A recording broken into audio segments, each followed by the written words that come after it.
Sa baryo Gumubat ay matatagpuan ang isang batang albularyo na si Melvin. Nagsimulang maging albularyo si Melvin nung 8 taong gulang pa lamang siya.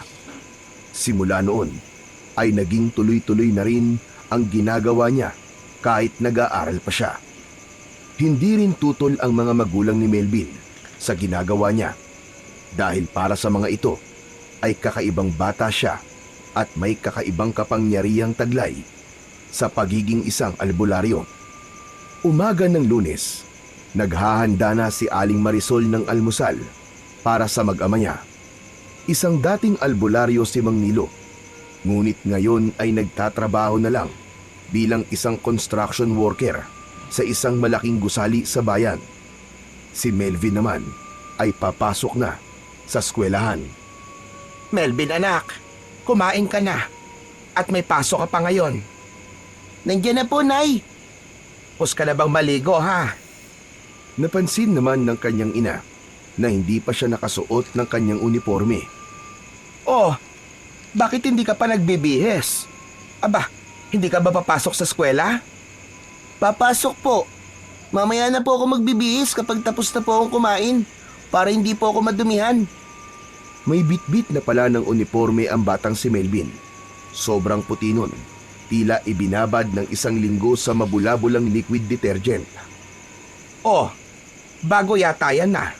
May nakain ka ba at ayaw mong madumihan ang uniforme mo? Napakamot naman sa ulo si Melvin.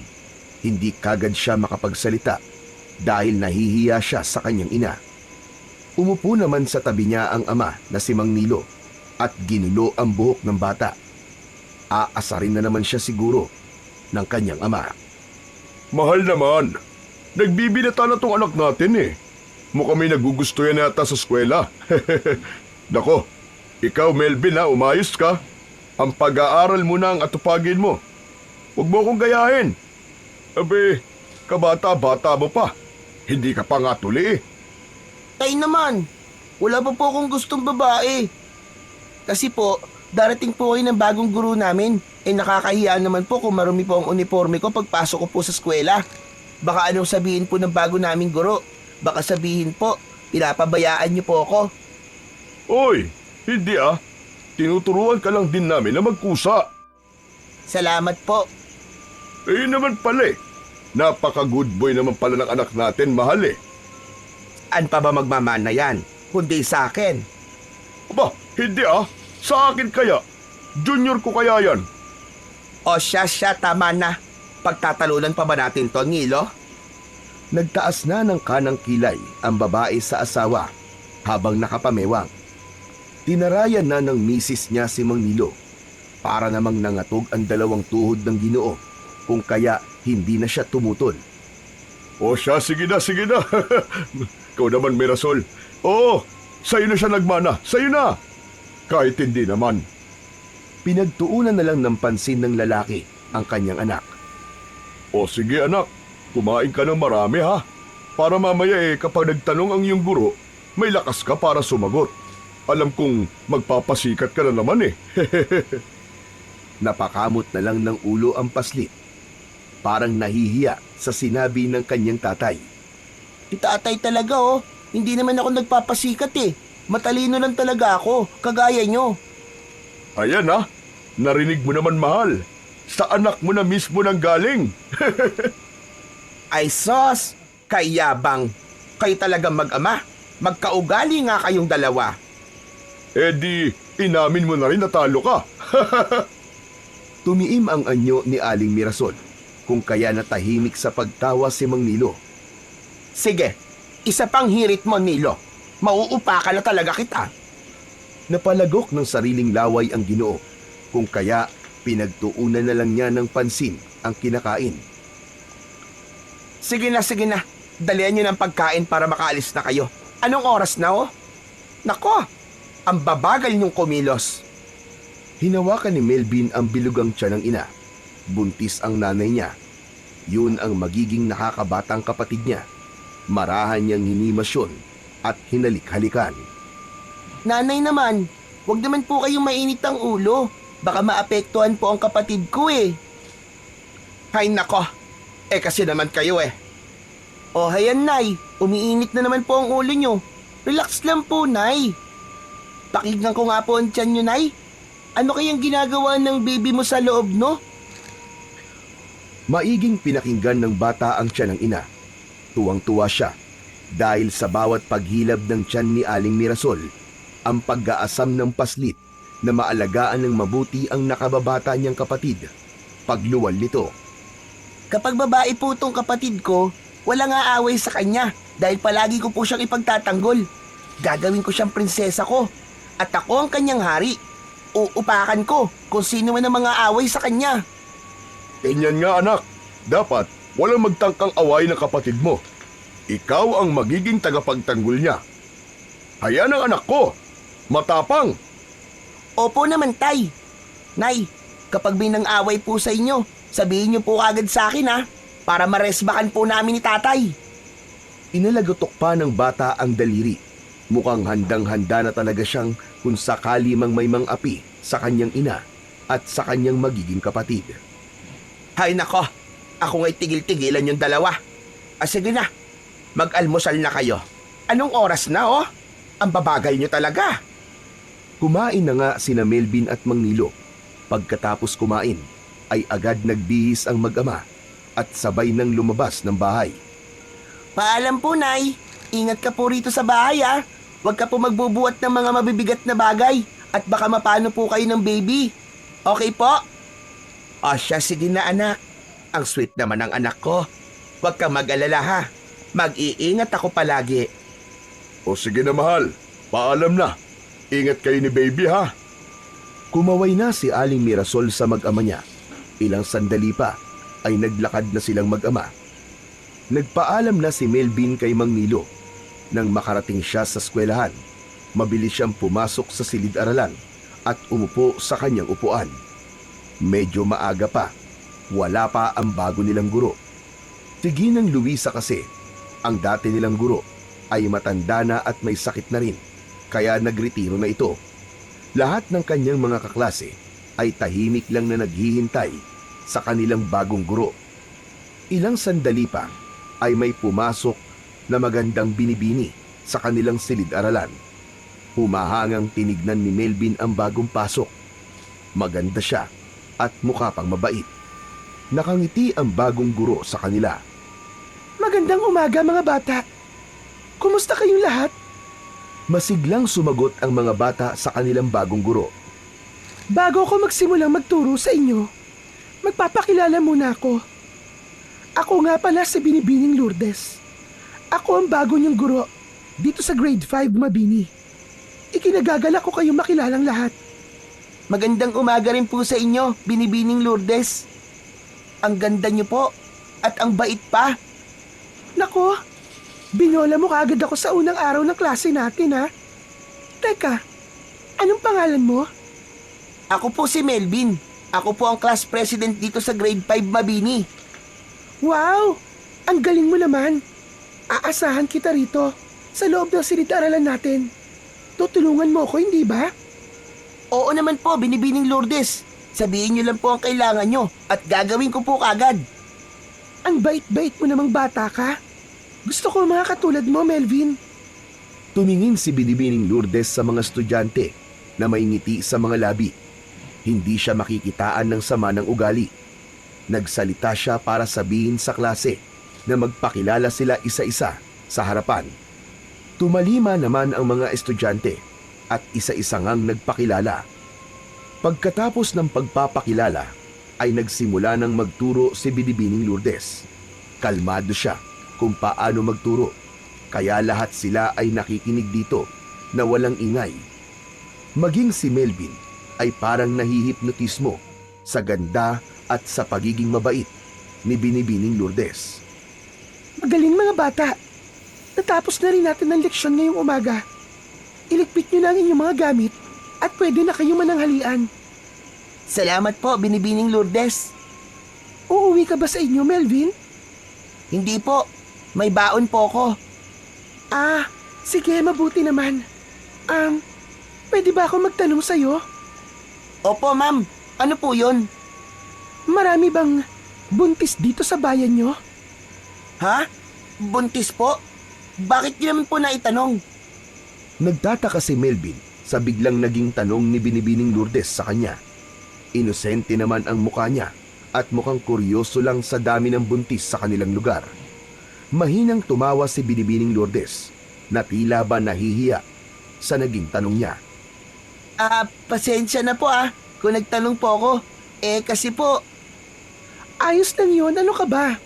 Nagtatanong ako kasi bala ko sanang mamigay ng mga pangangailangan ng nanay na buntis. Alam ko mahirap ang buhay ngayon, kaya gusto ko makatulong kahit papano. ang bait niyo po talaga, ma'am. Huwag po kayo mag-alala at tutulungan ko po kayo sa layunin niyo.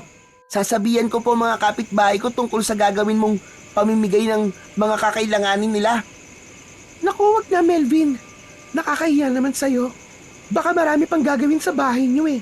Makakadagdag pa ako ng gawain mo. Wala ho yun, ma'am. Wala naman po akong ginagawa sa bahay eh.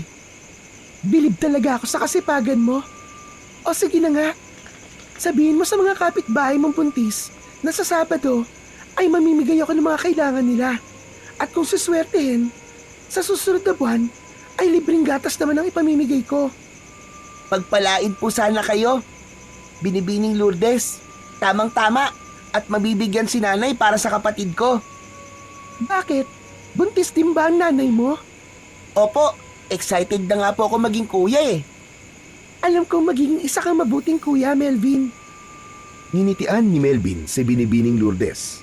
Magaan talaga ang loob niya para sa kanyang bagong guro. Kaya mas gaganahan pa siya sa pag-aaral dahil idolo niya ang bagong guro. Maganda, mabait, at matulungin si Binibining Lourdes. Kinahaponan, pagkatapos nilang maglinis ay nagpaalam na sila kay Binibining Lourdes para umuwi na. Bago makalabas si Melvin sa kanyang silid-aralan, ay tinawag siya ni Binibining Lourdes. Melvin, halika muna at may ibibigay ako sa'yo. Ano po yun, ma'am? Heto, chocolate para sa'yo. Talaga po? Akin na po ito. Oo naman, sa'yo na yan. Nakikita ko ang pagiging masipag mo. Kaya kailangan mong mabigyan ng reward. Maraming salamat po, Binibining Lourdes. Walang anuman. O sige na, umuwi ka na. At baka gabihin ka pa sa daan. Nagpaalam na nga si Melvin sa kanyang guro na may saya sa kanyang puso. Pag-uwi sa bahay, ay agad niyang binuksan ang tsokolate at tinikman yon. Nakita niya ang ina na nagsasaing ng kanin, kaya tinawag niya ang ginang para ipatikim ang tsokolating ibinigay sa kanya ni Binibining Lourdes. Alam niyo po, Nay, ang bait-bait po talaga ng bago kong guro, si Binibining Lourdes po. Maganda na nga po siya, mabait pa. Mukha nga mabait ang bago niyong guro. Pero alam mo ba, ang madalas sabihin ng Lolo Merio mo sa amin ng tatay mo, Ano po na yung sabi ni Lolo? ang taong sobrang bait daw ay may kasamaang tinatago. Kaya mag-iingat ka pa rin sa bago mong guro, Melvin. Napakamot na lamang sa likuran ng ulo ang bata. Si nanay naman naniniwala kagad sa sinabi ni Lolo. Alam niyo po ba, Nay, yung sabi nga po ng bago kong guro, mamimigay daw po siya sa mga buntis na mga kakailanganin nila. At ang sabi pa po niya, sa susunod daw po na buwan, gatas po ang ipamimigay niya. O siya, sige na. Sabihan na natin na mabait talaga ang bago mong guro. Pero anak, sinasabihan lang kita na mag-ingat ka pa rin. May pag-aalangan man sa sinabi ng kanyang ina, ipinagkibit balikat na lamang yun ni Melvin. Dumating naman si Mang Nilo sa kanilang bahay. Hinalikan ni Aling Mirasol sa pisngi ang asawa. Tumayo naman si Melvin para magmano sa ama. Kaawaan ka ng Diyos, anak. Narinig ko pinag-usapan niyo, mahal, tungkol sa bagong guro ng anak natin. Aba, huwag ka mag-isip ng kung ano-ano. Meron talagang sobrang bait na tao. Tsaka, masamang manghusga. Mahal, sinabi ko lang naman yung sinabi dati sa akin ni Ama.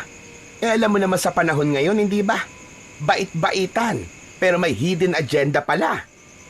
Nay, kapag talaga nakita at nakilala mo si Binibining Lourdes, hindi niyo po masasabi ang mga bagay na yan. Totoo po ang pagiging mabait niya. Maging sa amin po, sobrang bait niya po talaga. Oo na, sige na, talo na ako. Ang bilis niyo naman akong pagtulungan. Ay, si Nanay tayo, nagsiselos. Huwag ka mag-alala, Nay. Dahil ikaw ang pinakamaganda at pinakamamahal namin ni Tatay. Hindi ba, Tay? Aba, oo naman. Mahal na mahal natin ang nanay mo at ang kapatid mo. Ay, bumawi talaga kayo. Hay nako, mag-ama nga kayong dalawa. Pag-untugin ko kayo eh. Parehong malakas na tumawa sina Melvin at Mang Nido at niyakap si Aling Mirasol. Kinagabihan ay sabay-sabay na nga silang kumain at ilang sandali pa ay naghanda na silang matulog. Sa kalagitnaan ng gabi, nagising si Melvin dahil nakaramdam siya ng uhaw. Pupungas-pungas siyang nagpunta sa kanilang kusina at uminom ng tubig. Pabalik na si Melvin sa kanyang kwarto nang makarinig ng maihinang tunog mula sa itaas ng kanilang bahay. Nakaramdam ng kakaibang puwersa si Melvin. Isa siyang batang albularyo, kaya alam niyang may masamang nilalang na nasa paligid lang nila. Dahan-dahan at walang ingay na nagpunta si Melvin sa kanyang silid para kumuha ng pangontra laban sa mga kakaibang nilalang. Mabilis ang kilos na kinuha ni Melvin ang insenso. Inilagay niya yon sa aserong gawa sa plato. Nilagyan niya rin yon ng tawas at saka sinindihan. Nagpunta siya sa silid ng mga magulang at binuksan ang pinto. Pumasok siya sa loob ng silid ng kanyang ina at ama. Inilagay niya sa ilalim ng kama ng mga ito ang insenso bago lumabas ng bahay. Hawak ni Melvin ang asin at bawang. Umikot siya malapit sa silid ng mga magulang. Nagulat si Melvin nang makita ang nakakatakot na itsura ng tiktik. Mahaba at matutulis ang mga kuko nito. Pulang-pula ang mga mata nito at laging nanlilisik.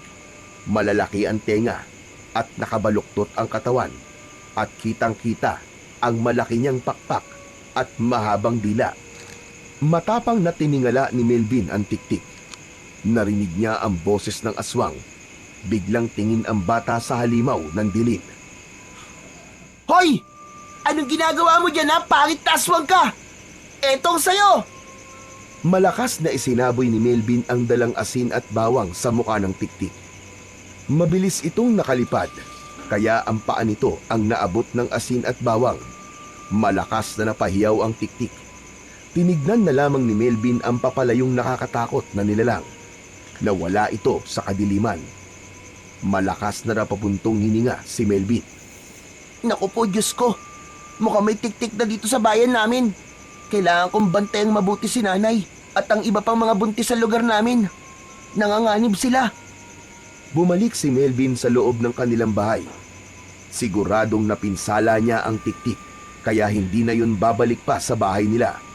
Nakatulog siya habang iniisip ang mga gagawing hakbang para mapigilan ang paghahasik ng kasamaan ng tiktik. Kinabukasan ay maagang nagising si Melvin. Tinulungan niya ang nanay niya sa paghahanda ng pagkain. Anak, pumasok ka ba sa silid namin kagabi? Nakita ko ang lagayan ng insenso sa ilalim ng kama namin. Opo, Nay. May nakita po kasi akong tiktik kagabi. Ikaw po ang target ng aswang. Mabuti na lang po at nagising ako, Nay. Kung hindi, baka naging biktima na po kayo ng tiktik na yon. Aba, sigurado ka ba anak? Nagbalik na naman ang tiktik? Gumawa ka ng anting-anting para proteksyonan ng nanay mo anak. Kailangan maging alerto tayo sa lahat ng pagkakataon. Marami nang nabiktima ang tiktik noon dito sa ating baryo. Napalayas na ni tatay ang mga tiktik noon.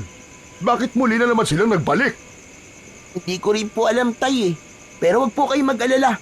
At gagawan ko po ng panangga si Nanay laban sa tiktik na yon. Ang bait-bait naman talaga ng anak ko. O siya, kumain na kayo at baka mahuli pa kayo sa trabaho at sa eskwela. Nay, ayos lang po ba kayo rito? Kasi po, nag-aalala po ako sa inyo eh. Anak, umaga naman ngayon eh. Hindi lumalabas ang tiktik sa umaga. Kaya ayos lang ako dito. Huwag mo kong alalahanin. Sige ho, Nay. Uuwi kagad ako na maaga at hindi po ako magpapagabi para mabantayan ko po kayo. Ay nako, napakabait talaga ng anak ko. O sige na, bilisan mo na dyan at malilate na kayo. Katulad ng araw-araw nilang ginagawa, ay sabay na pumasok sina Melvin at ang ama niyang si Mang Nilo. Habang si Aling Mirasol naman ay mag-isa sa bahay at nag-aasikaso. Pagdating sa eskwelahan, ay agad na pumasok si Melvin sa silid-aralan at umupo sa kanyang upuan. Kumunot ang noo niya nang hindi makita si Binibining Lourdes. Nagtanong siya sa mga kaklase niya kung dumating na ang kanilang guro, ngunit hindi pa raw. Ngayon lang nahuli ng pasok si Binibining Lourdes. Araw-araw naman ay maagang pumapasok ang kanilang guro. Mas nauuna pa nga sa kanila. Naghintay si Melvin na dumating si Binibining Lourdes. Kaya nang makita niyang papasok na ang guro nila sa silid-aralan, ay agad siyang tumayo at nilapitan to. Nakita ni Melvin na paika-ika itong naglalakad. Binibining Lourdes, magandang umaga po sa inyo. Ayos lang po ba kayo? Ayos lang ako, Melvin. Ano po nangyari sa inyo? Bakit may sugat ka po sa paa? Ito ba? Natapunan kasi ako ng mainit na tubig kagabi. Kaya nagkasugat ako sa paa. Nako ma'am, sa susunod po, mag-iingat po kayo. Salamat, Melvin. Magpapahinga muna ako. Magbibigay lang ako ng gawain sa inyo ngayon para sagutan nyo.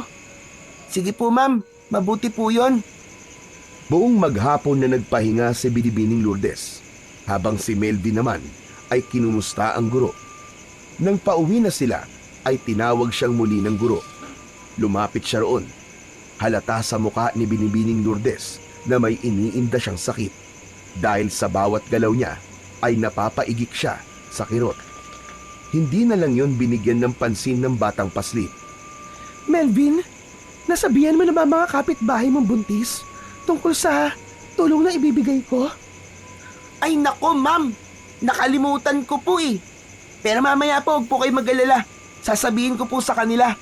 Kaya lang sana po maging maayos na po kayo sa Sabado. Mukhang grabe po yung pinsalang natamo nyo ma'am eh. Basta po ni Binibining Lourdes ang sugat na iniinda niya. Huwag mo akong alalahanin. Maghihilom naman tong sugat ko eh. Mabuti naman po ma'am.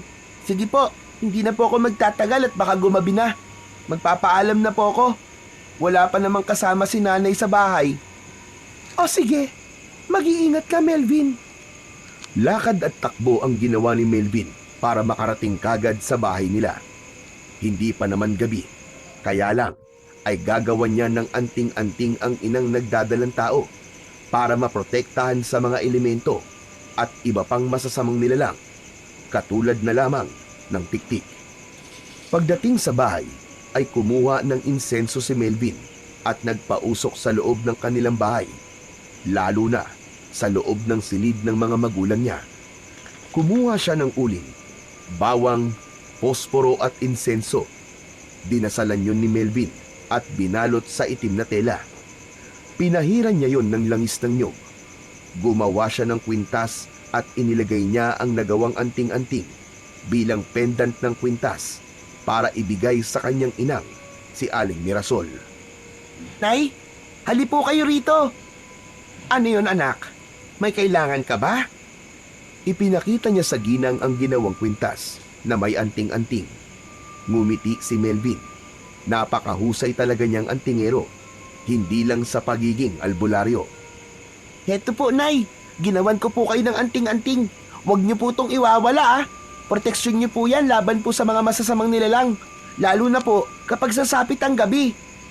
Halata sa itsura ng ginang ang tuwa nang ikwintas na sa ina ang anting-anting na yon.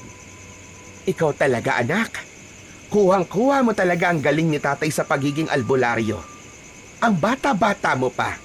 Pero hito, at ikaw ang pumoprotekta sa amin ng kapatid mo. Ikinararangal kita palagi anak. Bilib na bilib ako sa'yo. Huwag na huwag kang magbabago paglaki mo ha. At huwag na huwag lalaki ang iyong ulo. Nay, ako ang binigyan po ng talento ng Diyos at gagamitin ko po ito para sa kabutihan. Para protektahan ko po kayo at ang mga nangangailangan. Hindi po ako magbabago, Nay. Basta para po sa kabutihan. Gagawin ko po ang lahat. Niyakap ni Aling Mirasol si Melvin at hinalikan sa ulo. Damang-dama niya ang pagmamahal ng kanyang ina. Ang swerte ko talaga sa iyo, anak. Sana nga at hindi ka magbago at maging matulungin ka habang panahon. Nanay naman oh, paulit-ulit na lang po. Opo naman, Nay. Pangako ko po yun. Texman. Natutuwa talaga ako sa iyo, anak. Kasi ganyan ka na tapos ang pogi-pogi mo pa. Para namang nangamatis ang magkabila ang pisngi ni Melvin sa papuring natanggap niya sa kanyang ina. Ilang sandali pa ay dumating na ang tatay ni Melvin na si Mang Nilo. Nagmano siya sa kanyang ama. Nagpaalam muna si Melvin sa kanyang mga magulang. Napupuntahan niya ang mga kapitbahay para sabihin ang pinapasabi ng guro na magbibigay ito ng tulong. Habang ang kanyang mga magulang naman ay hinayaan niya munang maglabing-labing. Nasabi na nga ni Melvin ang pakiusap ni Binibining Lourdes. Masaya siyang makatulong, lalo na at isang mabuting tao si Binibining Lourdes. Pagbalik ni Melvin sa kanilang bahay ay tamang-tama naman at naghahanda na si Aling Mirasol ng pagkain nilang mag-anak. Nay, tutulungan kita bukas sa paglilinis itong bahay. Baka kasi bumisita si Binibining Lourdes dito eh. Nakakahiya naman kung marumi po itong bahay natin. Ay salamat naman. Mabuti pa nga, anak. At tulungan mo ako sa paglilinis ng bahay bukas. Para naman hindi tayo pasukin ng peste, lalong-lalo na mga lamok. Nakakaalarma na kasi ang nababalitaan kung nagkakadengge ang mga bata. Marami ang nangamamatay. Opo, Nay. Huwag po kayo mag-alala. Ako pong bahala. Hindi lang po tik-tik ang pupuksain ko. Maski po mga lamok na yan. Sa pamamagitan po ng tambong ito. Bitbit niya ang tambo na pangwalis at ang tingting upang maging malinis ang kanilang tahanan. Hindi naman maialis ni Mang Nilo ang ngiti nito sa anak. Talaga nga naman binata na ang anak natin, Mirasol. Manang-mana sa akin sa kasipagan at pagiging mabait. Kulang na lang maging habulin to ng chicks eh. Hay nako, manang ang anak mo sa'yo. Manang-mana sa pagiging mayabang. Saka, huwag mo ngang itulad sa'yo ang anak mo na babaero nung kabataan mo pa. Nay naman, hindi po ako mayabang, no? At lalong hindi po ako babaero. Magiging loyal po ako sa isang babae. Pero lang naman yun, anak. Saka tama yun, ha? Huwag mong tularan ng ama mong mahilig sa babae. O sige na, kumain ka na muna, anak. Pero Nay, sa'yo naman nahulog si tatay, di ba? Ay! Oo, anak. Nahulog sa imbornal. Aray ko po. Malakas na dinagukan ni Aling Mirasol si Mang Nilo sa ulo. Isa pang banat mo, Nilo. Sige, isa pa. Ikaw naman, Mirasol, oh. Kahit kailan hindi ka mabiro. Masayang pinagsaluhan ng mag-anak ang kanilang hapunan. Pagkatapos kumain, ay siniguro muna ni Melvin na hindi na makakalapit ang tiktik sa kanyang nanay. Araw ng Sabado, pinuntahan ni Melvin si Binibining Lourdes para tulungan ito sa pagbibitbit ng mga ipamimigay nitong diaper para sa mga buntis. Yun ang napili niyang ibigay. Dinagdagan pa nito ang mga pinamili para sa may mga sanggol na anak. Binibining Lourdes, talagang magiging masaya ang mga tao sa amin dahil sa regalo niyong dala para sa kanila. Masaya akong makatulong, Melvin. Wala naman akong gagawin sa pera ko eh. Mas mabuting itulong ko na lang para marami ang makinabang, hindi ba? Binibining Lourdes, handa na po ba kayo? Tayo na po at alam ko pong excited na mga tao sa amin sa regalong handog nyo. Oo, Melvin, tara na. Napuno na nga ng mga regalo ang sasakyan natin eh. Mabuti tinulungan mo akong magbitbit kanina. Tara na, magsimula na tayo ng pamimigay. Pagdating nila sa baryo Gumubat, sinalubong sila ng mainit na pagbati ng mga tao. Naroon din sina Mang Nilo at Aling Mirasol, ang mga magulang ni Melvin, na agad tumulong sa pag-aayos ng mga diaper para sa pamamahagi. Inilagay nila ito sa harap ng maayos na pila sa may kalakihang mesa. Binibining Lourdes, napakalaking tulong po nito sa amin. Maraming salamat po. At itong baryo namin ang napili niyong bigyan. Wala pong anuman, Mang Nilo. Masaya po ako makatulong. Lalo na po sa mga pamilya rito. Ang makita mga ngiti nyo ay sapat na po sa akin. Nagpapasalamat din po kay Melvin at siya po naging daan para maisakatuparan ang layunin kong ito. Talagang mabait po ang bata na yan na anak namin. Gusto rin makatulong po sa ibang tao. Maswerte ho kayo sa anak nyo, Mang Nilo, Aling Mirasol. Ngumiti si Mang Nilo sa sinabi ni Binibining Lourdes. Ilang sandali pa ay sinimulan na rin nilang ipamigay ang mga diaper sa mga magulang. Tuwang-tuwa ang mga ina at magulang sa natanggap nilang libreng diaper para sa kanilang mga anak. Karamihan ay nagpapasalamat at ang ilan ay hindi mapigilang ikwento ang kanilang hirap bilang mga magulang. Binibining Lourdes, malaking tulong po talaga ito sa amin. Sa hirap po ng buhay ngayon, madalas po hindi na nabibili ng ilan dito ang mga kailangan para sa anak nila. Naiintindihan ko po kayo, Aling Mirasol.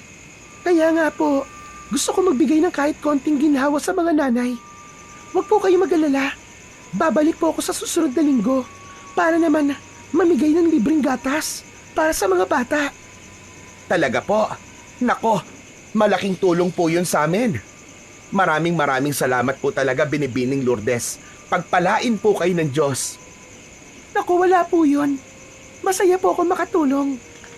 Matapos ang ilang oras na pamimigay, halos maubos na ang lahat ng dala nilang diaper. Ang mga tao sa baryo Gumubat ay napuno ng saya at pasasalamat.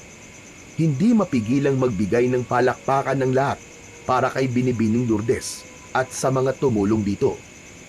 Binibining Lourdes, talaga pong napasaya niyo po ang buong baryo. Napakabuti po ng inyong puso. Pagpalaid po kayo ng may kapal. Salamat, Melvin. Ngunit hindi ko magagawa ito na mag-isa. Malaking pasasalamat din sa inyong lahat na tumulong. Basta po para sa ikabubuti po ng aming baryo, handa po akong laging tumulong. Pagkatapos ng pamimigay, nagpasalamat si Binibining Lourdes sa mga residente ng baryo dahil sa mainit na pagtanggap ng mga yon sa guro. Ang pangakong pagbabalik ni Binibining Lourdes ay nagbigay ng bagong pag-asa sa mga tao roon. Maraming salamat po ulit sa inyo, Binibining Lourdes. Napakalaking tulong po talaga nitong libreng diaper sa mga nanay na walang halos pambili ng diaper. Naku, Aling Mirasol, wala po yun. Kanina pa po kayo nagpapasalamat. Uli po ay walang anuman. Masaya po akong makatulong. Lalo na po sa mga pamilya dito sa baryo. Pagkatapos mamigay ng mga diaper, nagtipon-tipon ang mga tao upang personal na magpasalamat kay Binibining Lourdes.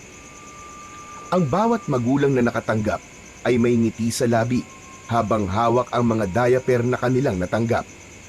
Napakabuti po niyo talaga, Binibining Lourdes. Hindi po lahat ay kayang magbigay ng ganito kalaking tulong sa mga nangangailangan. Salamat po, Mang Nilo. Pero naniniwala po ako na ang biyaya na ibinabahagi ay mas lalong dumadami kapag inilalaan para sa kapwa. Ang saya sa mga ngiti nyo ang nagsisilbing gantimpala po sa akin. Maya-maya pa ay muling lumapit si Aling Mirasol kay Binibining Lourdes upang ipahatid ang pasasalamat ng ibang residente. Binibining Lourdes, gusto po kasing ipahatid ng isang ina na Pipi at Bingi ang kanyang pasasalamat sa malasakit nyo sa baryo namin. Kung hindi raw po dahil sa inyo, ay hindi sana magkakaroon ng ganitong klaseng tulong ang mga residente dito. Naku, Aling Mirasol, masaya po ako naging bahagi ng araw nyo. Alam ko pong hindi biro ang pagpapalaki ng mga bata. Kaya naman, gusto ko kayong tulungan kahit papano. Ano pa po ba kayong ibang plano, Binibining Lourdes? Ang laki po nung naitulong ng libreng diaper sa bawat pamilya sa aming baryo. Opo, Mang Nilo. Sa susunod po na linggo, babalik po ako rito para mamigay naman ng libreng gatas para sa mga bata. Gusto ko masigurong natutugunan ng ilan sa mga pangunahing pangangailangan ng mga pamilya rito. Agad na naging masaya ang mga tao nang marinig ang balitang yon. Ang mga magulang ay halos hindi mapigilang magpalakpakan bilang pagpapakita ng kanilang kasiyahan at pasasalamat. Talaga po? Babalik po kayo? Nako, napakalaking tulong po nun para sa amin, lalo na po sa kalusugan ng mga bata. Opo, babalik po ako. Gusto ko pong ipagpatuloy ang pagtulong hanggat kaya ko. Muling nagpasalamat ang mga tao kay Binibining Lourdes. Ang kanilang mga ngiti at kasiyahan ay nagsilbing inspirasyon sa gurong yun na ipagpatuloy ang layunin na makatulong sa taga-baryo Gumubat. Si Melvin naman, na tahimik na nakikinig, ay nagbigay din ng pasasalamat sa butihing guro. Binibining Lourdes, talagang napakabuti po ng puso nyo. At ako naman po ay masaya rin na kahit papano po ay nakatulong po ko sa inyo kahit sa maliit na paraan lang. Salamat, Melvin.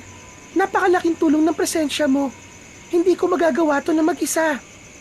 Matapos ang ilang sandali, nagpaalam na si Binibining Lourdes sa mga residente ng baryo Gumubat. Ngumiti muna siya bago umalis. Muli siyang nagbigay ng mensahe sa mga tao. Maraming salamat po sa inyong pagtanggap at pasasalamat. Magkikita-kita po ulit tayo sa susunod na linggo. Sana po makatulong pa po ako sa inyo. Lalo na sa mga buntis at sanggol. Panay ang pasasalamat ng mga tao kay Binibining Lourdes hanggang sa makaalis na ito. Habang papalayo ang sinasakyan ni Binibining Lourdes, nanatiling masaya ang baryo Gumubat. Ang simpleng pagtulong ng guro ay nagdulot ng malaking pagbabago sa araw ng mga tao roon. Para sa kanila, si Binibining Lourdes ay hindi lang isang guro, kundi isang bayani na may malasakit sa kapwa. Binibining Lourdes, tapos na po ang pamimigay ng mga diaper. Halip po muna kayo sa bahay namin para makapagpahinga. Ipaghahanda ko po kayo ng merienda. Naku, salamat, Melvin. Tama ka. Napagod nga rin ako. O sige, sasama muna ako saglit sa inyo. Gusto ko rin makita ang bahay nyo. Masayang inanyayahan ni Melvin si Binibining Lourdes sa kanilang bahay. Nang makarating sila, agad na binuksan ni Melvin ang pinto at inalok ang kanyang guro na pumasok. Pasok po kayo, Binibining Lourdes. Pasensya na po kayo sa bahay namin, ha. Nako, wala kang dapat ipagpasensya. Ang linis nga ng bahay nyo Pagpasok ni Binibining Lourdes sa bahay ni na Melvin, ay biglang nag-iba ang kanyang pakiramdam. Naamoy niya ang insenso na nakasindi malapit sa altar sa loob ng bahay. Napahawak siya sa dibdib at tila biglang nanghina ang kanyang katawan. Melvin, pasensya na ha. Pero hindi ko kaya magtagal dito. Bigla kasing sumama ang pakiramdam ko Ayos lang po ba kayo, ma'am? Oo. Bigla lang talagang sumama ang pakiramdam ko. Kaya, uuwi na lang ako. Biglang nag-alala si Melvin sa sinabi ng kanyang guro. Agad niyang tinulungan si Binibining Lourdes na makalabas ng bahay. Naku, Binibining Lourdes. Sabihan niyo po kung ano po nararamdaman niyo. Baka napagod ka po kanina. Medyo mainit pa naman po ang araw. Siguro nga, Melvin. Pasensya ka na talaga. At kailangan ko nang umalis. At hindi na ako magtatagal dito sa inyo. Wala po yun. Samahan ko na lang po kayo papunta sa inyo. At baka may mangyari pa po sa inyo sa daan Salamat, Melvin. Pasensya na. At hindi ko matutuloy ang pagbisita sa bahay niyo, ha. Napakabuti mong bata. At nagpapasalamat ako sa iyong pangunawa. Tinulungan ni Melvin si Binibining Lourdes na makarating sa tinutuluyan niya. Habang nasa sasakyan, ay tahimik lang si Melvin, ngunit halatang nag-aalala siya. Nang lumaon, nagsalita siya upang tanungin ang guro. Binibining Lourdes, may iba pa po ba kayong nararamdaman? Ano po bang may tutulong ko para mabilis po ang inyong paggaling? Wala naman, Melvin. Medyo nahihilo lang talaga ako. Huwag ka mag-alala. Hindi naman ito seryosong sakit. Kailangan ko lang siguro talaga magpahinga. Nang makarating sila sa bahay ni Binibining Lourdes, ay agad na nagpasalamat ang Binibining guro kay Melvin. Salamat sa pagsama mo sa akin, Melvin, ha. Napakabait mong bata. Huwag mong hayaang magbago ang ugali mong yan. Wala pong anuman, Binibining Lourdes. Pasensya na rin po kayo ulit sa nangyari. Mukhang napabayaan kita kanina sa baryo namin. Sa susunod po, ay sisiguraduhin kong magiging maayos na ang lahat. Hindi mo kailangan mag-alala, Melvin. Wala kang kasalanan. Ang mahalaga ay ligtas tayo pareho. Huwag ka mag-alala, nahilo lang talaga ako. Salamat ulit, ha. At mag-iingat ka pa uwi. Nagpaalam na si Melvin at umuwi na may natutunan sa nangyari. Alam niyang kailangan niyang maging alerto lagi, lalo na at malaki ang naitulong ni Binibining Lourdes sa kanilang baryo. Sa kabila ng nangyari, nanatili ang respeto at pasasalamat niya kay Binibining Lourdes na isang halimbawa ng taong may malasakit at may kabutihan para sa lahat. Pagdating niya sa bahay ay agad siyang sinalubong ng mga magulang. Anak, akala ko ay magpapahinga muna si Binibining Lourdes dito sa ating bahay. Aba, nakauwi na pala siya. Opo, Nay. Sumama po kasi ang pakiramdam niya kanina eh. Kaya po, nagpaalam na naaalis na. Sinamahan ko na lang po, hinatid ko po sa kanila. Baka napagod ng gusto kanina. Abay, mainit ang panahon. Mabuti naman at inihatid mo, anak. Hindi ko po pwedeng pabayaan si Binibining Lourdes, Tay. Ang laki po na naitulong niya sa baryo natin. Dapat lang natin siyang pangalagaan. Aba teka, maiba ko. Kumusta na nga pala ang tiktik, anak? Hindi na ba nagpaparamdam? Hindi na po, Tay. Takot lang niya sa mga anting-anting na gawa ko. Magaling, anak. O siya, magpahinga ka na rin muna. Sige po, Tay. Kinagabihan ay maagang natulog si Melvin, ngunit nagising siya sa isang malakas na sigaw. Agad siyang bumalikwas ng bangon. Kinuha niya ang mutya ng kidlat at isinuot yun. Kinuha niya rin ang punyal na gawa sa pilak at pumasok sa loob ng silid ng kanyang mga magulang. Nakita niyang mahimbing ang tulog ng kanyang mga magulang, kaya naman dahan-dahan siyang lumabas. Kinuha niya ang asin at lumabas ng kanilang bahay. Maingat ngunit mabilis ang kanyang bawat takbang. Muli ay narinig niya ang malakas na sigaw. Dali-dali siyang nagtungo sa bahay ni Mang Jose. Buntis pa naman din ang asawa ng may edad na lalaki. Sigurado kung tiktik kami kagagawan nun. Umaatake na naman sila. Nang makarating sa bahay ni Mang Jose, ay agad na tiningala ni Melvin ang bubong at bintana ng bahay ni Mang Jose. Ngunit hindi niya nakita ang tiktik. Sunod-sunod na katok ang ginawa niya. Mabuti na lang at mabilis siyang pinagbuksan ni Mang Jose. Mang Jose, ang asawa niyo po, bibiktimahin po ng tiktik. Agad siyang pinapasok ng Ginoo. Labi silang nagulat sa nakitang itsura ng asawa ni Mang Jose. Umaagos ang dugo sa hita papunta sa paa ng ginang. Sumigaw ang asawa ni Mang Jose ng tulong. Mabilis nilang pinuntahan ang komadrona, ngunit patay na ang sanggol na nasa sinapupunan ni Aling Maria. Nanlumo si Melvin. Nahuli siya para iligtas ang batang nasa sinapupunan ni Aling Maria. Kaya kinabukasan ay nagpatawag ng pagtitipon si Mang Nilo. Dahil sa nangyari, kailangan nilang maghanda para sa muling pag-atake ng tiktik. Mga kababaryo, kailangan na nating kumilos ngayon. Huwag na nating hayaang makapambiktima pa uli ang tiktik. Huwag tayong matakot. Kailangan nating lumaban. Tama po si Tatay. Kailangan natin labanan ng tiktik. Tuwing gabi ay kailangan nyo magsindi ng insenso. Mabisang paraan po yun para hindi po lumapit ang tiktik. Ang mga taga-baryo ay nagkaisa sa plano. Nagtulong-tulong silang maghanda para mahuli ang tiktik na aswang na kumakain ng sanggol sa sinapupunan ng mga ina. Ang bawat pamilya ay nagsindi ng insenso sa kanilang mga bahay tuwing gabi. Kasabay ng taimtim na panalangin, naglatag din ang kalalakihan ng mga bitag sa paligid ng baryo, mga matutulis na kawayan, lambat, at ibang mga kagamitan na maaaring makahuli sa halimaw. Kinagabihan, hindi natulog si Melvin. Inikot niya ang paligid ng baryo. Dala ang kanyang itak at lampara. Kasama niya ang amang si Mang Nilo. Nadala naman ang isang sibat na gawa sa matibay na kahoy. Tahimik ang paligid at ang tanging naririnig nila ay ang huni ng mga kuliglig. Ngunit kahit na anong pagbabantay nila, hindi nagpakita ang tiktik ng gabing yon. Mukhang nagtatago ang halimaw na yun, anak. Alam niyang handa tayo. Pero huwag tayo magpapakampante. Alam nating babalik siya kapag naging kampante tayo. Tama, Tay. Hindi tayo pwedeng tumigil. Hahanapin natin siya hanggang sa mapatay natin siya. Kailangan talaga siyang mamatay para hindi na siya makapanakit pa ng mga inosente. Tulong-tulong po tayo, Tay. At manalig po tayo sa Diyos. Alam ko na hindi niya tayo pababayaan.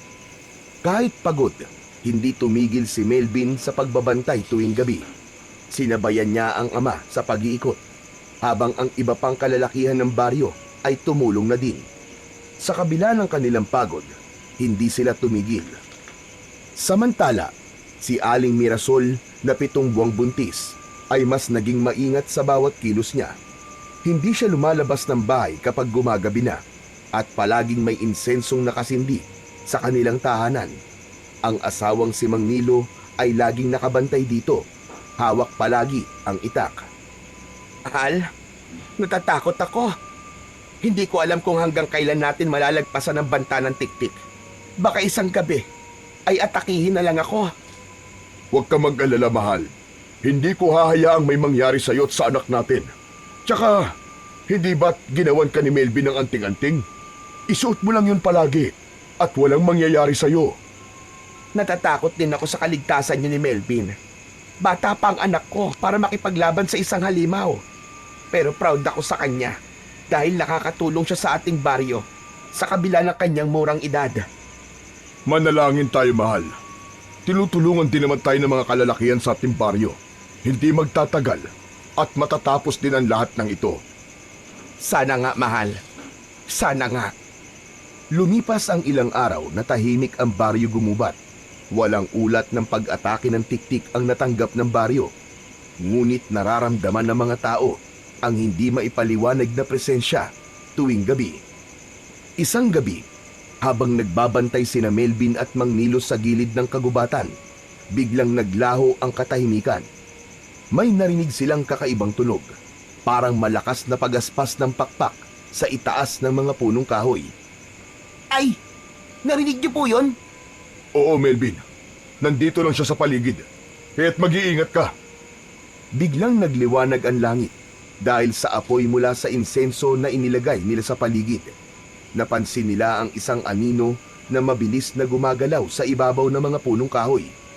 Hinabol nila yon dahil sa paghabol nila ay napalayo sila sa mga insensong nilagay nila. Kaya naman, nagulat sila nang bigla na lamang may tumalon sa kanilang likuran. Agad na napansin ni Melvin ang halimaw, kaya sinigawan niya ang ama. Ay, nasa likuran po natin ang tiktik! Takbo, anak! Malayo na tayo sa mga patibong na inilagay natin! Takbo! Yuko! O bahala sa kanya! Mabilis na kinuha ni Melvin ang asin at bawang sa maliit na bag na dala niya at isinaboy yun sa tiktik. Ngunit bago pa umabot ang isinaboy niya sa halimaw, ay tinamaan ng kuko nito ang kanyang ama. Ay! Ayos lang ako! Talunin mo siya, anak! Kinuha ni Melvin ang punyal sa tagiliran niya at malakas na inihagis sa tiktik. Natamaan ang braso nito, ngunit hindi napuruhan. Mabilis na lumipad ang tiktik at hindi na sila binalikan pa. Mabilis na tinulungan ni Melvin ang ama at inuwi sa bahay at saka ginamot. Kinabukasan, muling nagtipon ang mga taga-baryo. Pinag-usapan nila ang kanilang susunod na hakbang. Nagpasya silang magbantay ng mas maigpit at gumamit ng mga tradisyonal na orasyon para tuluyang mapalayas ang halimaw. Habang patuloy na nagkakaisa ang baryo, nananatili sa puso ng lahat ang takot at pangamba.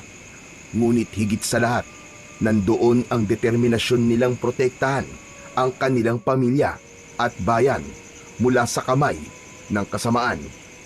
Hindi man nila nahuli ngayon ang tiktik, ay sisiguraduhin nilang mauhuli nila yon sa ibang pagkakataon. Araw ng Lunes, katulad ng dating ginagawa ni Melvin, ay pumasok siya sa paaralan. Excited siya dahil makikita na naman niya si Binibining Lourdes.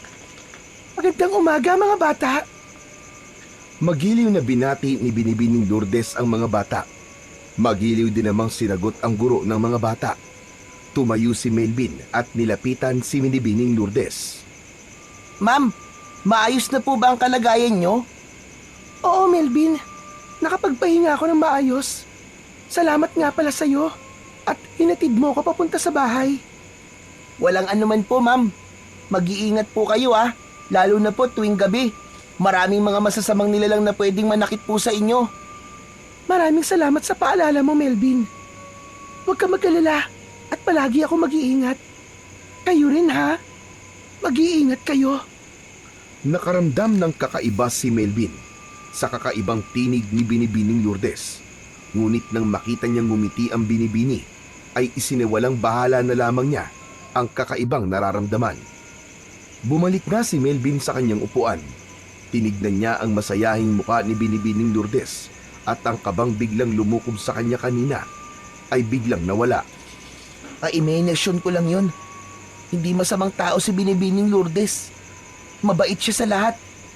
Ilang sandali pa ay nawala na sa isipan ni Melvin ang kabang nararamdaman para kay Binibining Lourdes. Sinabi ni Binibining Lourdes na may magaganap na meeting bukas kaya kailangang umattend ang mga magulang nila. Pagkatapos ng klase ay nagpalaro muna si Binibining Lourdes sa kanila at binigyan sila ng premyo. Masayang umuwi ang mga bata sa kani-kanilang mga bahay. Kinabukasan ay nagpunta na nga ang mga magulang sa paaralan para sa gaganaping meeting. Sinamahan ni Melvin ang inang si Aling Marisol at inalalayan ang ginang. Sumama rin ang kanyang ama na si Mang Nilo para maalalayan ang asawa. Magandang umaga po, mga mahal kong mga magulang. Masaya akong makita kayong lahat dito sa pagtitipon na ito. Ang ating meeting ay napakahalaga para sa ikabubuti ng mga anak nyo. Sa araw po na ito, nais ko pong pag-usapan ang nalalapit na Boy Scout at Girl Scout camping na gaganapin dito mismo sa ating paaralan. Nagpapasalamat po kami sa inyo, Binibining Lourdes, dahil po sa inyong malasakit at maayos na pagtuturo sa aming mga anak. Natutuwa rin po kaming malaman ang tungkol sa camping na ito. Ano po ba ang magagawa namin para sa camping ng mga bata? Maraming salamat po, Aling Marisol. Ang camping po ay gaganapin dito sa ating paaralan sa darating po na Sabado at Linggo.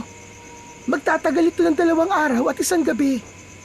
Ang mga bata po ay matutulog sa eskwelahan at nais naming ipaalam na maaari po kayong sumama upang masiguro ang kaligtasan at kaayusan ng inyong mga anak.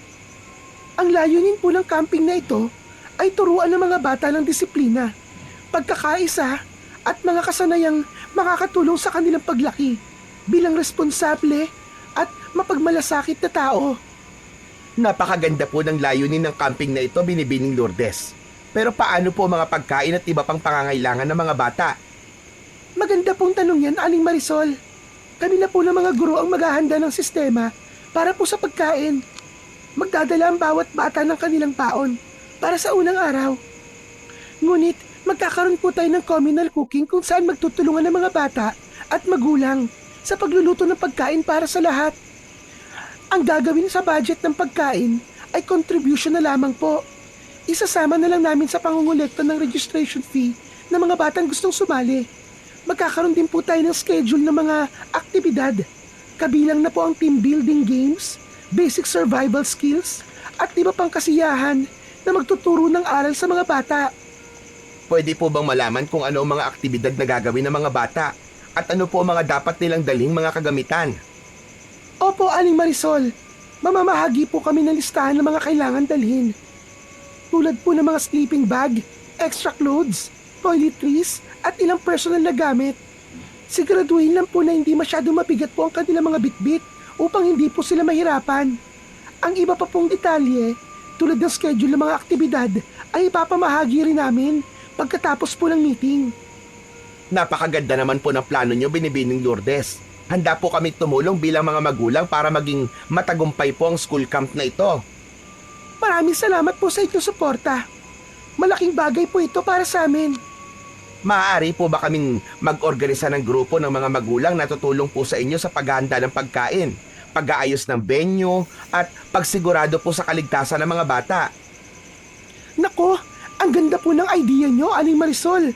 Mas magiging magaan po ang lahat kung tayo magtutulungan.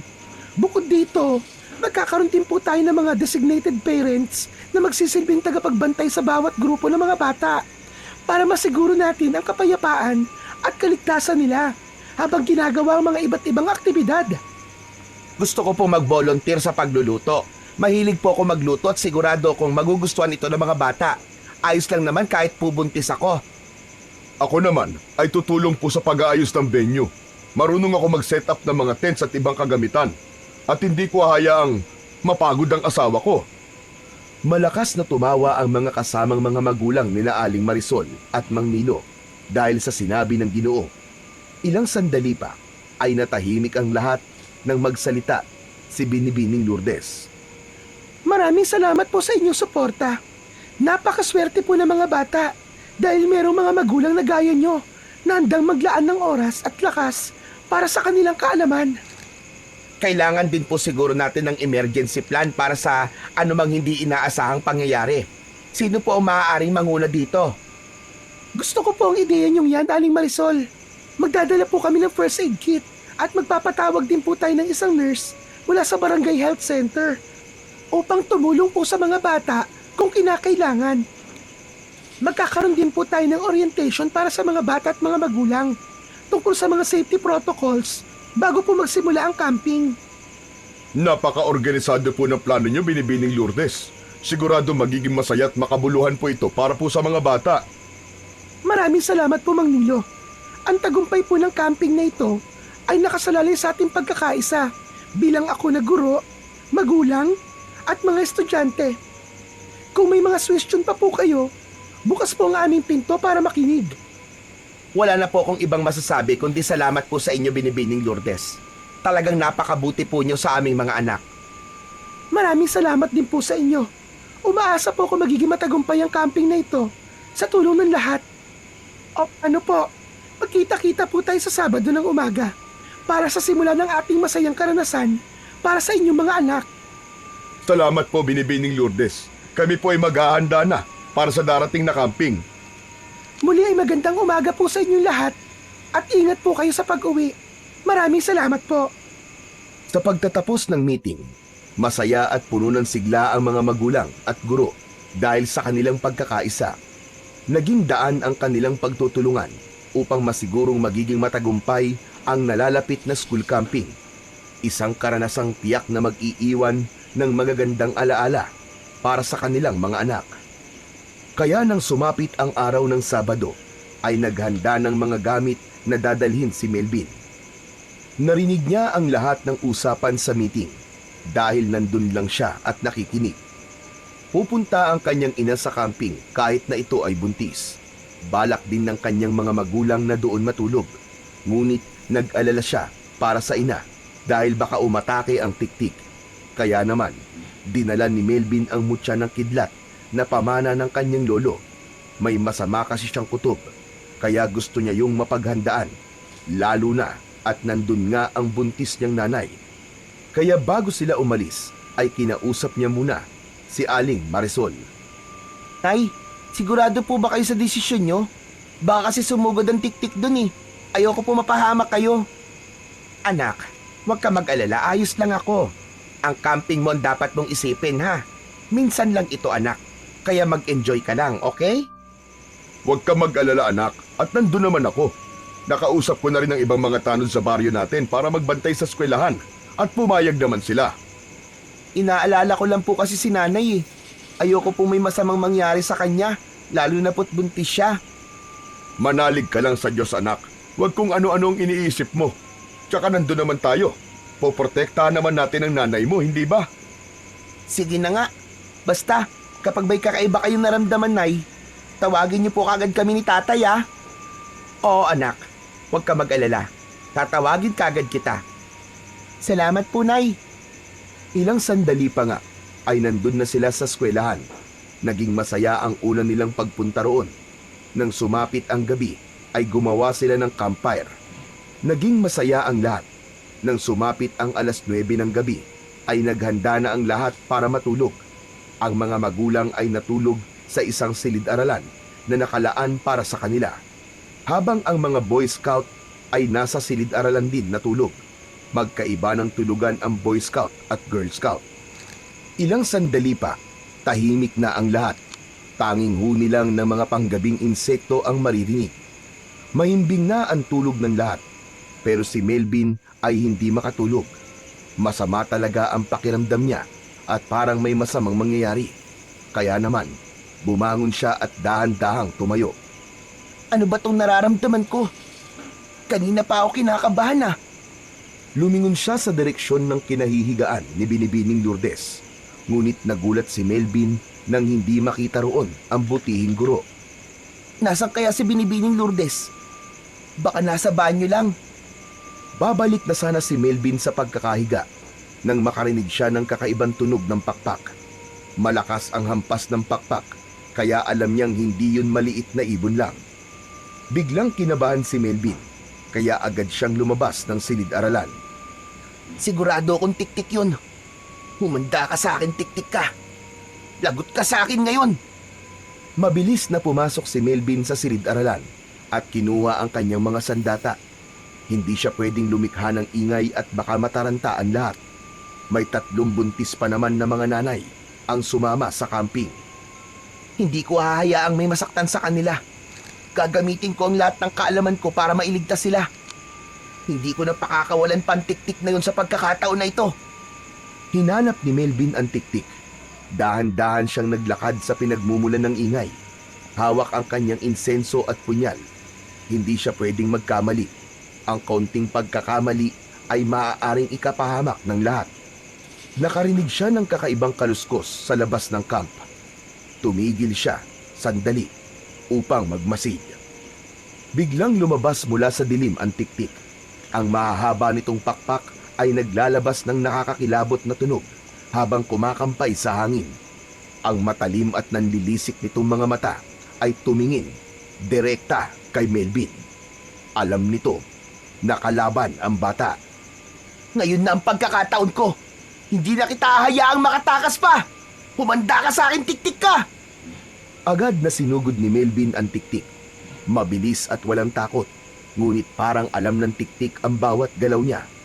Agad itong nakaiwas, lumipad papunta sa kagubatan at biglang naglaho sa likod ng mga punong kahoy. Hindi naman nawalan ng pag-asa si Melvin. Sinundan niya ito. Tahimik ang bawat galaw niya, ngunit determinado. Ginamit niya ang insensong daladala at sinindihan yon. Ininagay niya ang usok nito sa direksyong patungo sa tiktik. Nang maabot ng usok ang halimaw, bigla itong napahinto at nagsimulang magwala. Halatang nasaktan. Sumigaw ng malakas ang halimaw. Ngunit hindi pa rin nagpatalo ang tiktik. Binalikan nito si Melvin. Gamit ang mahaba at matulis nitong dila, hinampas siya ng 2 beses ng dila nito. Hindi nakaiwas si Melvin at tinamaan siya ng dila nito sa tagiliran. Dahilan upang siya'y tumilapon at bumagsak sa lupa. Nakaramdam siya ng matinding sakit, ngunit hindi niya yun ininda at mabilis siyang bumangon. Hindi ako susuko. Kailangan kong tapusin to ngayon. Kundi ay babalik ka na naman para magasik ng lagim sa baryo namin. Habang nahihilo ang tiktik dahil sa insensong dala niya, ay kinuha ni Melvin ang punyal at sinimulang maghanap ng tamang pagkakataon para masaksak ang tiktik. Alam niyang hindi ito basta-basta mapapatay. Kailangan tama ang bawat mga galaw niya. Tumingin siya sa paligid at napansin ang mataas na puno sa tabi ng halimaw. Agad siyang umakyat sa puno. Mabilis ngunit maingat ang bawat takbang niya upang hindi mapansin ng tiktik. Nang nasa tuktok na siya, sinigurado niyang nasa tamang posisyon siya para sa planong pagtalon. Tumalon siya mula sa puno, diretso sa likuran ng tiktik. Sa mabilis na galaw, itinarak niya ang punyal sa kaliwang braso ng halimaw. Hindi pa ako matatalo. Humanda ka sa akin. Papatayin kita. Nagwala ang tiktik sa matinding sakit. Nangisay ito at pilit na tinatanggal ang punyal sa braso nito. Nang matanggal, ay agad na lumipad ito papunta sa kagubatan habang nagpupumiglas. Alam ni Melvin na napuruhan niya ito. Sa halip na habulin pa ang tiktik, pinili niyang magbalik sa eskwelahan. Alam niyang sa kondisyon ng halimaw, hindi na ito babalik pa para manakit. Magpapagaling pa ito dahil sa natamong sugat. Nang makarating siya sa silid-aralan, napansin niyang tahimik ang lahat. Lahat ay natutulog ng mahimbing. Walang kamalay-malay sa nangyaring laban. Muli ay napatingin siya sa higaan ni Binibining Lourdes. Kumunot ang noo niya nang hindi pa rin bumabalik ang kanyang guro. Hinayaan niya lang ang guro at baka nasa kabilang silid lamang yon natutulog. Umupo si Melvin sa isang sulok at nagpahinga ng malalim. Sa kabila ng sakit na nararamdaman niya mula sa kanyang sugat, naging kalmado pa rin ang kanyang pag-iisip. Alam niyang nagawa niya ang kanyang tungkulin, ngunit alam niyang hindi pa yon ang huli nilang sagupaan ng tiktik. Babalik pa yon para makapambiktima na hinding-hindi naman niya hahayaan. Hindi ko hahayaang may masaktan dito. Poprotektahan ko silang lahat. Gagawin ko ang lahat ng makakaya ko upang talunin ang tiktik na yon. Matapos ang lahat, unti-unting napapikit si Melvin. Pinakiramdaman ang paligid. Bagamat pagod at sugatan, sigurado siyang ligtas na ang lahat. Ang laban sa gabing yun ay tapos na at siya'y nakahandang harapin ang susunod na araw ng may lakas at tapang. Sa malayong bahagi ng kagubatan, maririnig pa rin ang maihinang tunog ng tiktik na umiiyak sa sakit. Siguradong babalik ito kapag gumaling na ito sa sugat na natamo. Sa susunod na pagkikita natin, tatapusin na kita. Pangako ni Melvin sa kanyang sarili. At sa gabing yun, tahimik na natulog si Melvin. Kailangan niyang mas maging matapang pa at malakas para sa muling sagupaan niya at ng tiktik. Kinabukasan ay agad na pinuntahan ni Melvin ang nanay nito sa silid-aralan kung saan natulog ang mga ito. Nang makita ang ina, ay marahan niya yung niyakap at dahan-dahang hinimas ang malaki nitong tiyan. Puno ng pag-aalala ang puso ni Melvin para sa ina at sa iba pang buntis na nandoon. Nay, ayos lang po ba kayo rito kagabi? Ayos lang naman ako, anak. At bakit parang alalang-alala ka? May nangyari ba? Eh kasi Nay, nakita ko po ang tiktik kagabi. Alam ko pong kayo ang puntirya nun. Mabuti na lang at gising po ako kagabi. Anak, sabihin mo nga, nakipaglaban ka ba sa tiktik kagabi? Bakit hindi mo ako ginising? Oo Tay, nakalaban ko po siya at napuruan ko po siya. Tsaka, hindi ko na po kayo ginising dahil baka magpanik po ang lahat eh. Ayoko pong mangyari yun. Aba anak, ayos ka lang ba? Wala bang masakit sa'yo? Hindi ka ba nasaktan? Punong-puno ng pag-aalala si Aling Marisol para kay Melvin. Isang ngiti ang ibinigay niya dito na nagpapahiwatig na maayos lang ang kalagayan niya. Nay, maayos lang po ako. Wala po kayong dapat na ipag-alala. Malakas yata ang anak nyo. Ay sos, nagyabang na naman. Pero anak, nag-aalala talaga ako para sa'yo. Alam kong isa kang magaling na bata. Pero isa pa rin akong ina. Hindi mo maiaalis na mag-alala ko. Nay, magtiwala po kayo sa akin. Hanggat buhay po ang tiktik na yon, hindi ko po hahayaan na masaktan kanya o ang iba pang buntis na nandito. Salamat anak. Sana lang talaga't malaman natin kung sino ang tiktik na yon. Baka nandito lang siya sa paligid at nagbabalat kayo. Dahil sa sinabi ni Aling Marisol, ay biglang natigilan si Melvin. Nagbabalat kayo? Tanong ng kanyang isipan. Bigla na lang niyang naalala na wala si Binibining Lourdes sa kwarter nila kagabi. At hanggang ngayon ay umaga, hindi pa rin niya nakikita ang kanyang guro. Biglang binundol ng kaba ang kanyang dibdib. Teka lang, hindi kaya si Binibining Lourdes ang tiktik? Simula kasi nang dumating siya dito, ay nagsimula ng pagpapakita ng tiktik. At nang mamigay siya ng libreng diaper sa baryo, ay umatake ang tiktik kinagabihan. At nung nakalaban ko ang tiktik na yun, napuruan ko siya sa paa. Tandang-tanda ko yun. At kinabukasan, paika-ikang naglalakad si Binibining Lourdes. Kapag nakita ko ang sugat sa kaliwang braso niya ngayon, ibig sabihin, siya nga ang umataking tiktik. Kailangan ko makasiguro. Dahil kapag nalaman kong siya ang tiktik, hindi ako magdadalawang isip na paslangin siya. Hinanap ni Melvin si Binibining Lourdes, ngunit hindi niya talaga makita ang kanyang guro. Nagtanong na siya sa ibang guro. Hindi raw nagpaalam si Binibining Lourdes sa kanila. Muling nag-isip ng plano si Melvin. Sigurado ako nagpapagaling si Binibining Lourdes dahil sa sugat na natamo niya mula sa akin. Kapag nakumpirma kong siya nga ang tiktik, humanda talaga siya sa akin. Pinuntahan ni Melvin si Mang Nilo para ipagbigay alam ang natuklasan niya. Kailangan nilang gumawa ng plano para sa pag-ataking muli ng tiktik. Mas mabuting handa silang protektahan ang mga taga-baryo. Ay, gagawa tayo ng patibong. Kailangan ko siguraduhin na tama nga ang hinala ko tungkol kay Binibining Lourdes. Ano? Anong patibong ang gagawin mo? Baka naman delikado, anak. Medyo delikado nga po, Tay. Pero yun lang po magiging paraan para malaman po natin ang totoo. Hindi ko sukat akalain na magagawa yun ni Binibining Lourdes. Napakabuti pa naman niya. Tama nga si Nanay, na ang sobrang kabutihan ay may tinatagong kasamaan. Sabihin mo sa akin kung ano ang plano mo, anak. Ito po ang naisip ko. Kailangan lang, walang bantay ang mga buntis na nanay sa kanilang quarter.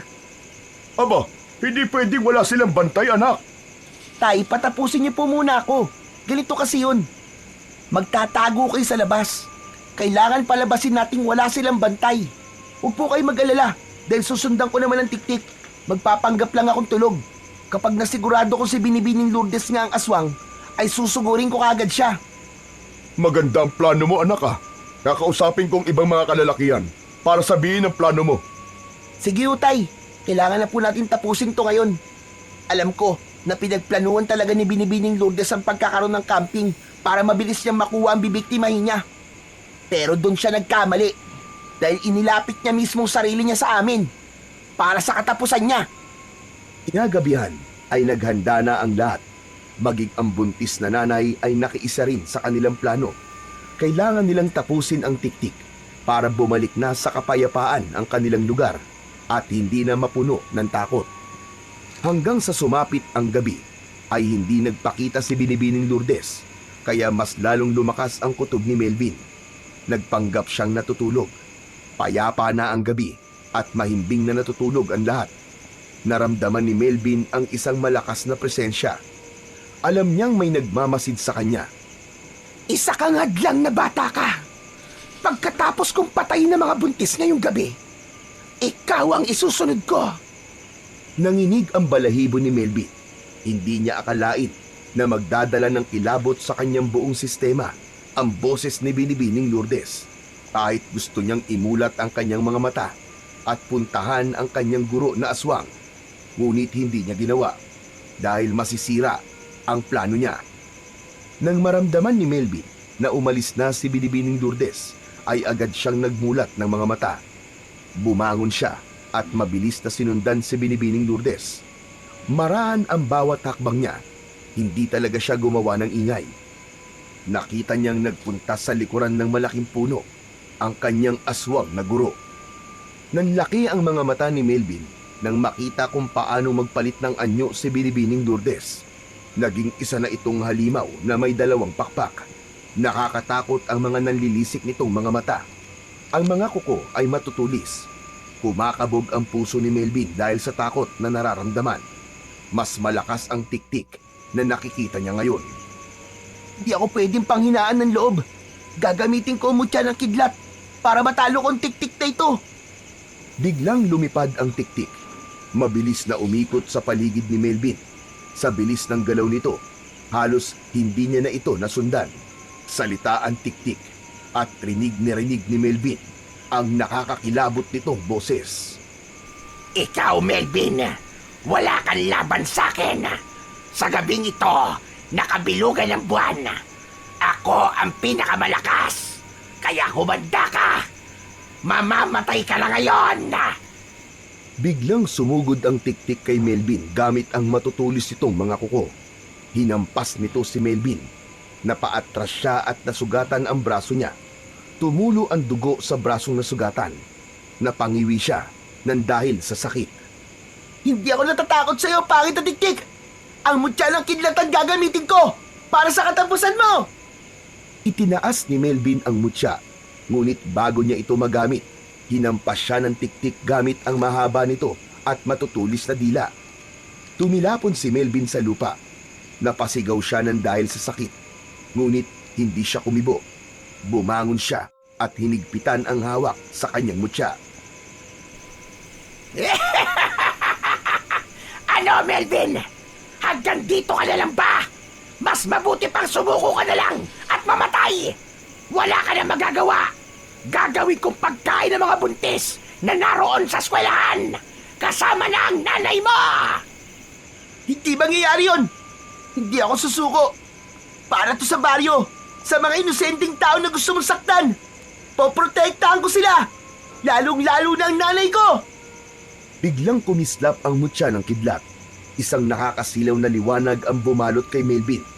Sa pagkakataong yun, parang nabalutan siya ng lakas mula sa langit. Nagningning ang mutya at kumislap ang kidlat sa paligid niya. Malakas siyang sumigaw habang nakatutok ang mutya sa tiktik. Ito na ang katapusan mo, Binibining Lourdes! Isang malakas na kidlat ang kumawala mula sa langit patungo sa mutya ni Melvin. Nagningning ito ng sobrang liwanag at tumama ng direkta sa tiktik. Napasigaw ang halimaw ng dahil sa sakit. Tumilapon ang halimaw na si Binibining Lourdes, pabagsak sa lupa at naglalabas ng usok mula sa katawan. Nagsimulang magpalit ng anyo ang tiktik. Hayop ka, Melvin! Hindi ito maaari! Hindi ito maaari! Dahan-dahang bumalik ang anyo ng tiktik sa pagiging si Binibining Lourdes. Nakahiga siya sa lupa, sugatan at nangihina. Sinubukan niya magsalita, ngunit bago pa man siya makapagsabi ng anuman, biglang nasunog ang katawan niya at naging abo. Tinignan niya ng matagal si Binibining Lourdes. Nakatayo si Melvin sa harap ng abo ng kanilang guro. Hinihingal pa siya ng dahil sa laban. Hawak pa rin niya ang mutya ng kidlat. Ramdam na ramdam niya ang bigat ng laban, ngunit mas malaki ang kanyang pasasalamat dahil natapos na ang panganib sa kanilang baryo. Nakaramdam siya ng lungkot sa kanyang puso dahil kahit papano ay may mabuting nagawa si Binibining Lourdes kahit masama ang layunin nito. Maraming salamat pa rin, Binibining Lourdes, sa kabila ng lahat. Sana'y mahanap mo pa rin ang kapayapaan. Patawarin nawa ng Diyos ang lahat ng kasalanan mo at dalisain ang iyong kaluluwa nang maging karapat dapat ka sa langit. Lumuhod si Melvin. Itinaas ang mutya sa langit at nagpasalamat sa mutya ng kidlat at sa espiritu ng kalikasan na tumulong sa kanya. Unti-unti nang nawawala ang liwanag mula sa mutya at bumalik na ito sa normal na anyo. Habang naglalakad si Melvin pauwi, ramdam niya ang sakit ng sugat, ngunit buo ang kanyang loob. Alam niyang may bagong araw na darating para sa baryo. Ang laban na yon ay hindi lamang para sa kanya, kundi para sa lahat ng taong mahal niya. Papalayo na si Melvin mula sa kagubatan. Ang kabilugan ng buwan ay patuloy na nagbibigay ng liwanag sa kanyang dinaraanan. Sa kanyang mga kamay, hawak niya ang mutya ng kidlat, ang sagisag ng kanyang tapang at tagumpay. Pagbalik niya sa eskwelahan, ay agad siyang niyakap ng kanyang ina. Nag-aalala ang ginang sa kanya. Talagang hinintay nila ang pagbabalik niya. Anak, ayos ka lang ba? May sugat ka ba, anak ko? Anak, may sugat ka. Halika't gagamutin kita. Ayos lang po ako. Malayo naman po to sa bituka eh. Ang mahalaga po ngayon, tapos na ang lahat. Wala na po ang tiktik. Patay na siya. Wala na po manggugulo dito sa baryo natin. Ipinagmamalaki kita, anak. Ang tapang mo para harapin na nag-iisang tiktik. Ang mahalaga sa akin ay maayos ang kalagayan mo, anak. Mahal na mahal ka namin ng tatay mo. Yan ang lagi mong tatandaan, ha? At sana, wala ng tiktik ang mamerwisyo ulit dito sa ating baryo. Naging tahimik ang buong baryo sa loob ng maraming taon. Ang tagumpay ni Melvin laban sa tiktik ay nagdulot ng malaking pagbabago sa buhay ng mga taga-baryo Gumubat. Ngunit ang kasikatan ni Melvin ay dumating kasabay ng mas malaking responsibilidad. Anak, hindi lang kami proud sa tapang mo, kundi pati na rin sa puso mong handang maglingkod para sa ating mga kababayan. Tay, hindi lang po ito tungkol sa tapang. Ang mahalaga, natutulungan natin ang mga kababaryo natin. Hindi po natin dapat hayaan na mangibabaw po ang takot sa mga puso nila. Melvin, anak, sigurado ka bang handa ka na? May nagsasabi na may bagong halimaw na gumagala sa kagubatan. Kahit na po ano pang halimaw yun, Nay, kayang-kaya ko sila. Basta magtutulungan tayo at manalig po sa Diyos. Tama ka, anak. Ang pananalig sa Diyos ang siyang nagpapalakas sa atin. at wala nang hihigit pa roon. Nakilala si Melvin bilang isang bayani sa kanilang baryo. Kaya naman, ipinitawag siya ng kanilang kapitan para personal na pasalamatan sa pagpapanatili niya ng kapayapaan laban sa mga halimaw. Mga taga-baryo Gumubat, si Melvin ang dahilan kung bakit tayo'y malaya mula sa takot. Siya ang tumatalo sa mga halimaw sa dilim dito sa ating nayon. Hindi lang po ako ang dapat pasalamatan. Lahat po tayo ay may papel sa labanang ito. Ang pagkakaisa natin, ang tunay na dahilan ng ating tagumpay. Tama si Melvin, mga kanayon. Walang halimaw ang makakatalo sa isang baryong nagkakaisa. Lahat tayo ay tunay na mga bayani sa baryong ito. Mabuhay ang baryo Gumubat! Sabay-sabay din nilang isinigaw ang huling kataga ni Mang Nilo ng paulit-ulit. Mula noon, ang baryo Gumubat ay naging simbolo ng lakas at tapang. Si Melvin, ang batang albularyo, ay naging inspirasyon hindi lamang sa kanilang baryo, kundi pati sa mga kalapit na lugar. Patuloy pa rin si Melvin sa pagbabantay sa kanilang baryo. Hindi pa tapos ang lahat. Lagi akong handa para protektahan ng baryo namin. Kailanman, hindi na manganganib ang baryong to sa kahit na sinong nilalang. Hindi lang mutya ng kidlat ang bitbit ko, kundi ang matinding pananampalataya sa Diyos na pananatilihin niyang ligtas ang baryo Gumubat. At sa bawat hakbang ng batang albularyong si Melvin, ang baryo Gumubat ay nananatiling payapa sa kabila ng dilim na maaaring bumalik anumang oras. Nakahanda siyang ipagtanggol ang kanilang baryo laban sa anumang uri ng aswang at masasamang elemento na magnanais na taniman ng takot ang mga taong tahimik na naninirahan dito, gamit ang kanyang mutya ng kidlat at pagmamahal at suporta ng kanyang mga magulang.